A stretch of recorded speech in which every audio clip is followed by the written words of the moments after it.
What's up, everybody? Today we got a what I'm buying. That's what all this mail is. I'm going to go over some recent MTG pickups that I have done in the last month or so, a little bit more than a month. We've had some stuff that goes all the way back to Multiverse Legends in here. We have some Lord of the Rings cards and some other stuff. And yeah, I'm going to talk about why I've bought these cards. I have the price that I paid for them, and then we're going to talk about what they're worth now. And make sure to stick around to the end of the video because I am going to go over a tip, a little buying strategy for singles, not financial advice, that I have, and kind of how my mentality has changed since we've been in this huge MTG bear market where singles just continue to drop and drop and drop. Typically, we say wait 4 to 6 weeks. Well, things have kind of changed a little bit. If you do enjoy this video, most of you are not subscribed. So if you do like watching these videos, I do encourage you, click like and subscribe. Subscribing does a ton for the channel, a lot more than just letting you know about the next video that comes up. Let's talk about what I am buying. We'll set this stuff to the side. La-da-da-dee-da-da-doo.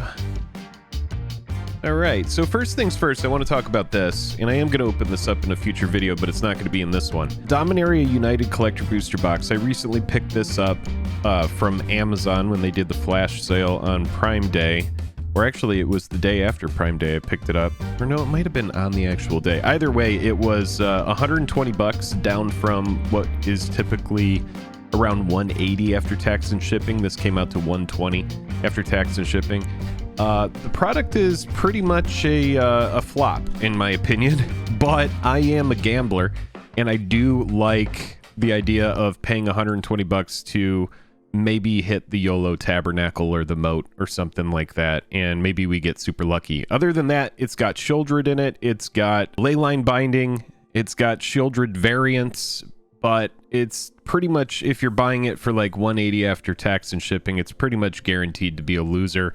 Which is why I'm sure Amazon had a ton of it, and so for 120 bucks, I was like, yeah, dude, let's play the game. Let's see what happens. So we'll set that to the side. If something's 33% off, it's really hard for me to ignore it. It's just like, I get to jump in, and again, for that gamble.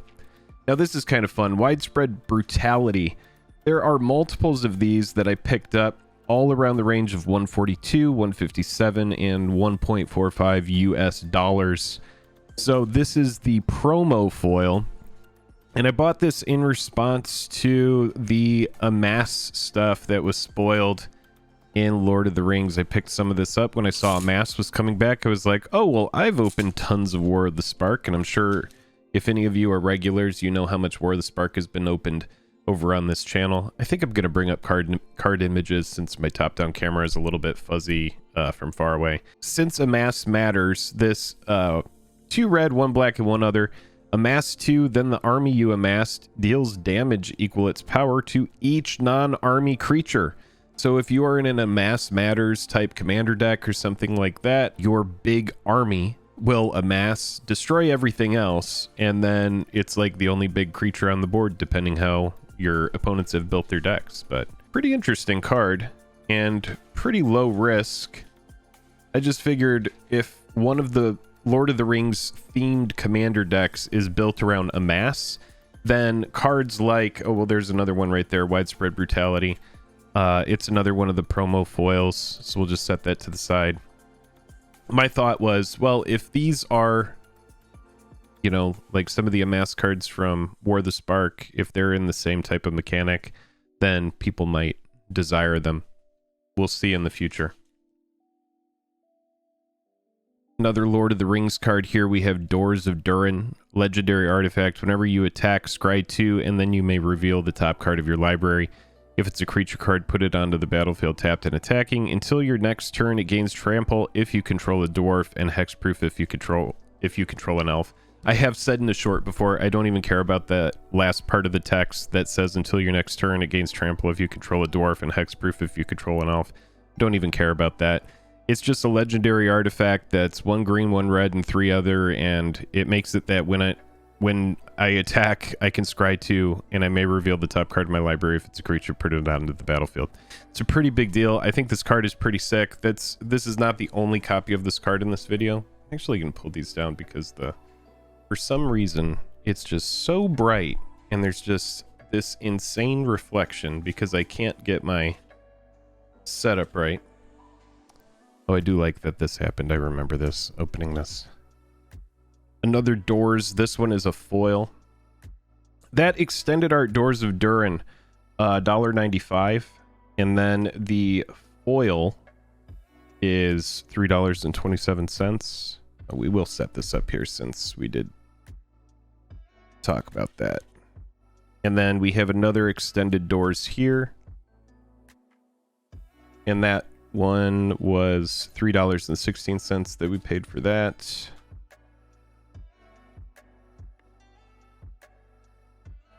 Now here is, okay, so this is a fun card. Ancient Empirosaur has Convoke, Trample, and Ward 2.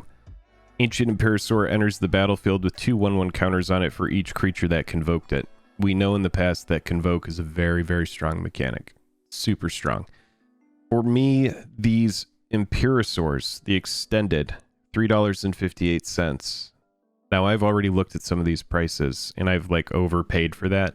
But I still think that this card in the long term of the game has legs. Like we've seen before, that Convoke is very good. So I think this card is just like, people are going to tinker with it for a while and they're going to figure out something that's good with it. I saw a couple cool modern decks that were on YouTube. Shout out to Harry MTG that was playing this. I really like Harry MTG's videos. They're all very, very fast paced, easy to follow, modern content. A lot of the time it's modern content, and he's trying out like new cards and seeing if there's anything that's going to break out in the format, or he'll try other people's decks, and it's just really fun and it's interesting to watch. And so that's where I saw this card and I was like, you know what, this is a card where, you know, I've seen stuff like, oh man, you know, like Hogak go crazy. We see effects like Delve and Convoke, things that let us cheat things out. People like to figure out ways to break cards like that, because if you can figure out an effective way to make that happen consistently, you're able to cheat things out that have no business coming out. So this card, like I've seen it in like a 8-whack variant. That's where this card seems like it's really going to thrive. You need stuff to convoke it out. Fun card there. Ancient Empirosaur paid, yeah, $3.58. So kind of a spec there, but mostly a card that I want to have in my collection and not like kick myself later and be like, oh, why didn't I buy that when it was cheap? All right, next up we've got, okay, these guys, this is just for my own deck. I needed these cards because I've seen them break out in a lot of different decks. So these are just some foil Voldaren Epicures. It's the 1/1 for 1 that when it enters the battlefield, it deals 1 damage to each opponent and you create a blood token. Blood token, it can be used for its purpose, but a lot of people use it in a way where they like sacrifice it to a Coldotha Rebirth to make 3 1/1s and then go wide super early. This is a card that would play alongside something like this. If you're doing some sort of like Ancient Empirosaur Coldotha Rebirth, kind of like red-green shenanigans, you would probably play these cards together. I think that this is a very strong card, and this entire playset, I didn't pay very much for this. This would have been the $2.73 for the whole playset. 2 of them are the showcase frame and 2 are the regular frame. I didn't open much of this set because the set, in my opinion, was kind of a flop, so I just wasn't super into Crimson Vow. All right, now back in the spirit of Amass, we have Foil Dread Horde Invasion, 1 black, 1 other. At the beginning of your upkeep, you lose 1 life and amass 1. And whenever a zombie token you control with power 6 or greater attacks, it gains lifelink until end of turn. So this is just, again, in line with like the Amass kind of thing. Put a 1/1 counter on an army you control. If you don't control one, create a 0/0 black zombie army creature token. When it first came out, people kind of compared it to Bitter Blossom, but it's not nearly as good. Bitter Blossom, the tokens have evasion as their flyers, and this one is pretty narrow. But again, with Amass becoming more and more in the limelight, if we get more support for that in the future, that becomes good. Constant Mists. Oh, that Dread Horde Invasion would have been $3.62 for the foil. Constant Mists. Oh man, shout out to Bobby Z, who loves the fog effects. This card is just good, man. I bought this for Atali, the new Atali that came out in March of the Machine.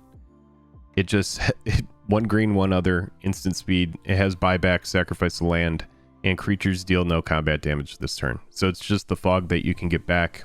I play so much ramp in that deck that being able to play this twice is already insane value if I buy it back once, but I would probably buy it back more than that just because I have so many extra lands, and the deck is very much Voltron, so a lot of the time I'm left wide open. So a card like this can do big things. Capsize in our Commander League really kept me in the game, kept Joel and I in the game for a long time. Cards with buyback are just stupidly good because you're able to play the effect, and in Commander, you know, a lot of these cards were designed before big mana bases in formats like Commander were really considered. You know, I'm sure that designers at the time were like, well, what if they have 10 lands? It's like, well, yeah, if they have 10 lands, then that game is peculiar and maybe there's going to be a lot of buyback. But in Commander, you get to 10 lands pretty consistently. You see games go long, and a card like this can be a game breaker. You just hold it, and until they're swinging at you, and when they do, use it, buy it back, get ready to play it again. It can keep you in the game for a while, and it is very, very pesky. Actually, one of the more expensive cards on the list. That card was $9.42, but that's an old card, hasn't been reprinted in a long time, and it has a scarcity factor. Next up, we got City on Fire. Now, this was a card that had a lot of hype. This was a card that I kind of wrote off for a while because it had such a high price. It's a card that I had wanted to acquire. Again, Convoke, very good. It has Convoke on it, and it's a big splashy enchantment. 3 red, 5 other. Convoke. If a source you control would deal damage to a permanent or player, it deals triple that damage instead. This is a massive effect. Extended art card. This was from March of the Machine.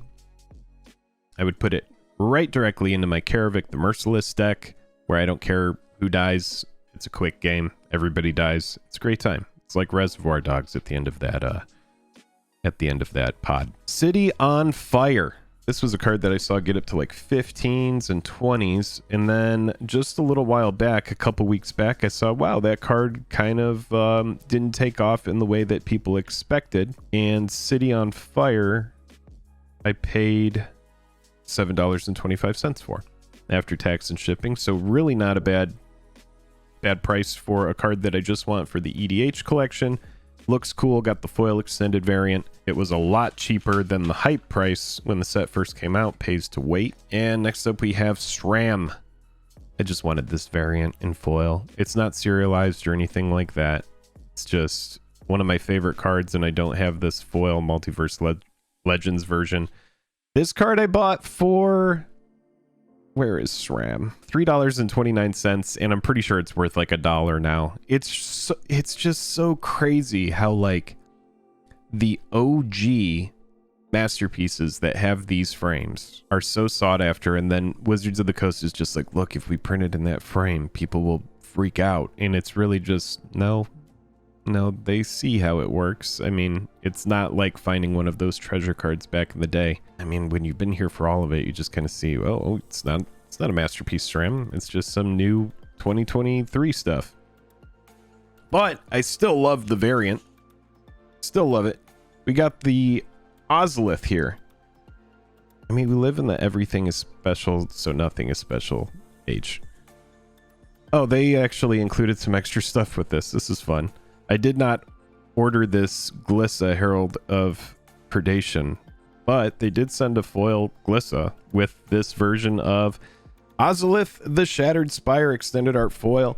This is a card that I got in a draft, and it performed very well. 1 green, 1 other. If 1 or more 1/1 counters would be put on an artifact or creature you control, that many +1/+1/+1 counters are put on it instead. And then for 1 green and 1 other, tap, put a 1/1 counter on target artifact or creature you control, activate only as a sorcery, and it has cycling because, you know, why not? Late game, you might just not need it. Cycle it away. You don't need it. Get rid of it. Card is so strong. This Ozolith I picked up for $7.57 after tax and shipping. That one has pretty much stayed the same. I think that card is very good though, and not surprised that it stayed there.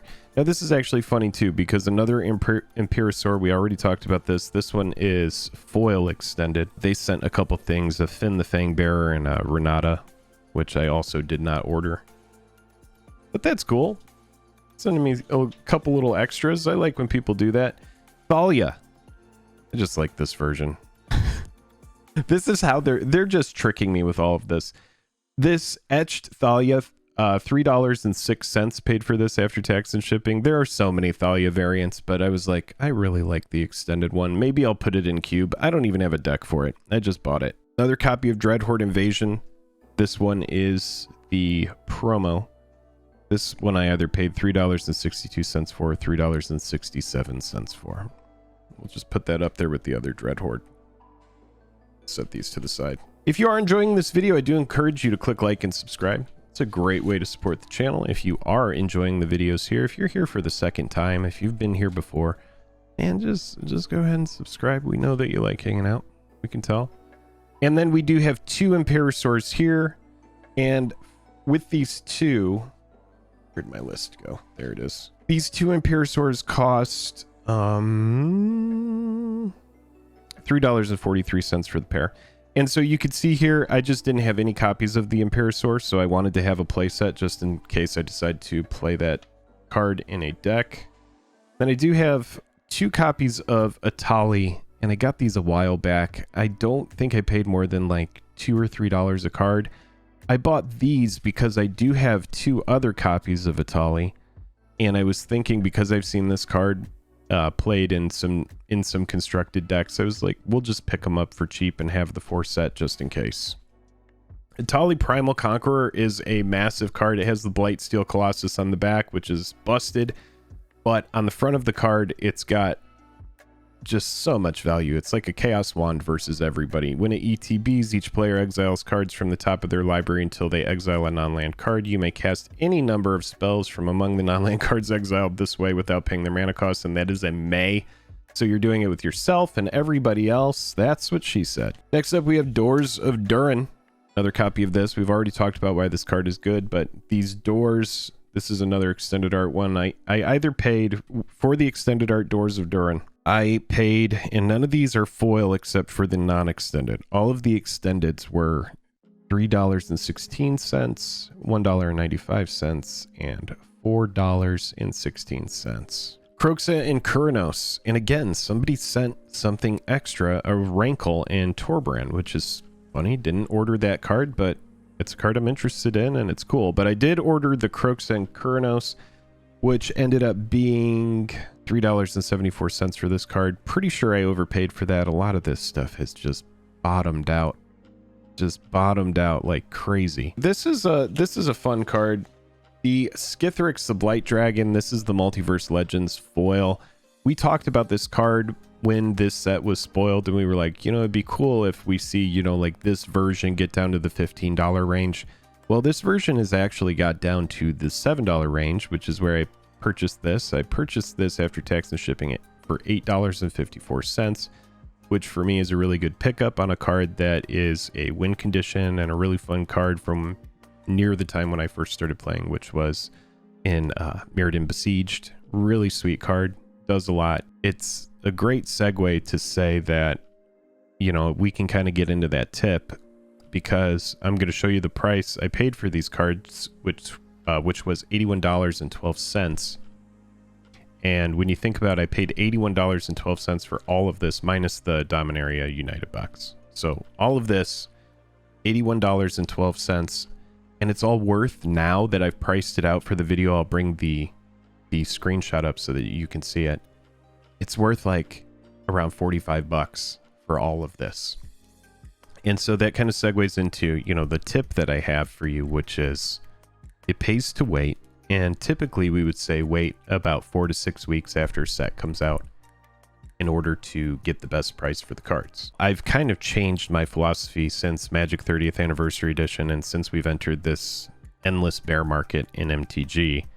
And I would just say, unless there's a card that you, and this isn't financial advice, unless there's something that you absolutely need from the set, like 90% of the stuff in the set that isn't the chase card, like in here, the Shuldra, the Leyline Binding, most of the textured foils in here are worth nothing.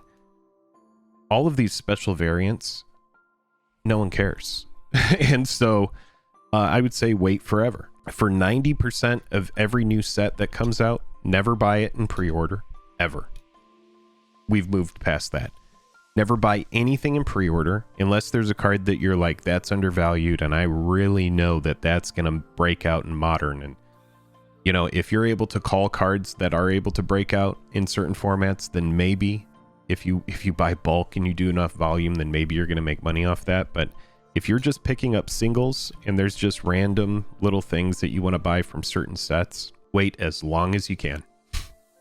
Just wait, honestly, wait forever. If you can wait forever, you haven't waited long enough, and then they're probably going to be cheap anyway. That's kind of where I'm at. You know, I bought all of this for 80 and it's all worth around 45, and I waited on a lot of this. I would say Ozolith I didn't wait on. The Skithiryx I waited like a month and a half after the set came out. City on Fire I waited. The Empirosaurs I didn't wait that long, but I saw how explosive they were in certain decks, and so all in on these Empirosaurs. I mean, I think I maybe spent like, geez, $12 all in for this playset, if I had to guess, if that. And so that's not even that bad. Then Doors of Duren I think is a great card, but didn't really break the bank here. These are just like some pickups and a couple speculative things with like Doors of Duren, but all the rest of this stuff is just for the collection. So we'll see. I mean, I guess the amass stuff is kind of speculative too, but yeah, I hope you enjoyed this video. Come hang out in the future, set a notification, because we are going to be opening this Dominaria United collector box. I'll put a video out of that and we'll see if we hit the lotto and turn 120 bucks into a moat or a tabernacle. But otherwise, I'm fully prepared to hopefully hit a Shouldred, maybe a Leyline Binding, and then take a loss on this. Who knows? It was 33% off. Hope you have a nice rest of your day. Enjoy your Friday. Enjoy your weekend. Come hang out on a stream on Wednesday at 6:30 Pacific. We'll see you later. Goodbye. Yeah. Goodbye. Goodbye. I bought too many jets.